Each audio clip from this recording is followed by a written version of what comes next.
Yorkshire took complete control of their LV County Championship match in Scarborough, where Leicestershire were blown away in their first innings against Yorkshire's four-pronged Shazad-less seam attack, with Anthony McGrath leading the way. Day 2 began with Yorkshire looking to extend their first innings. They resumed on 329 for 5, with Johnny Bairstow and McGrath looking to add to their partnership of 112. McGrath, who'd started the day on 49, was soon at his 50. After a wonderful 2010 when he scored in excess of 1,200 championship runs, last year was a bit of a struggle, but he looked somewhere near his best in this knock. Bairstow's career is going in the other direction, and he added the 9 runs he required to get to his 150. He'd taken 228 balls to get there, in which he'd hit 12 fours and 4 sixes. He's shown the tendency to bat on when getting to 3 figures. And he wasn't about to stop there. His first ever first-class ton, made just last season, ended with him hitting a double 100, and he must have had another one of those in his sights as he continued to enjoy the Leicestershire bowling. His timing and placement were exemplary as one boundary followed another. His partnership with his older statesman went beyond 150, and the aim of Yorkshire was clearly to have to bat only once in this match. That stand had realised 159 in 40 overs when it was ended by Wayne White, who was to have another good day with the ball. Bairstow, just 18 runs shy of his double ton, drove on the up, but found Jacques du Toit instead of the boundary for once. Tim Bresnan was out soon afterwards in rather disappointing circumstances. He could have been run out as he gingerly completed a single, but with overthrows on offer he set off again, only to be beaten by White's direct hit as he came back for a third. In all, Bresnan probably just about completed 4 runs, but was out for only 1. Such was the temperature on the North Yorkshire coast that Ned Eckersley behind the stumps had taken to wearing a woolly hat. McGrath kept himself warm with the 6 off Claude Henderson. Before lunch, White claimed his 4th wicket of the innings by bowling Adil Rashid, who chose the wrong delivery to leave alone. He was out for 4 at 407 for 8. McGrath deserved his own 100. The break possibly upset his rhythm, and he nicked Henderson behind on the restart to go for a splendid 90, made in 4 hours.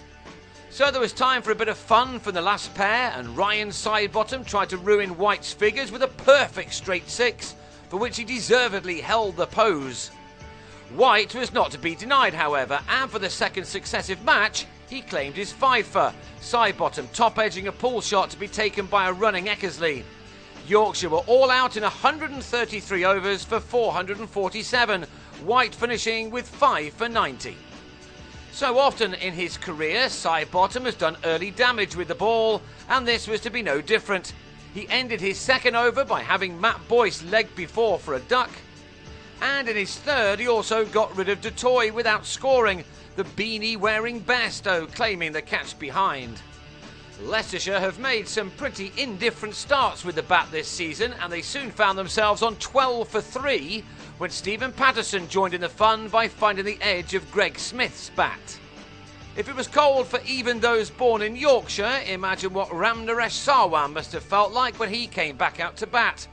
At least he felt the warm glow of a couple of very neat drives which threatened to haul his side out of their rather deep hole. The resistance didn't last for long, however. On 11, Sarwan was bang in front to McGrath's second ball on what was one of the best days he's had for some while.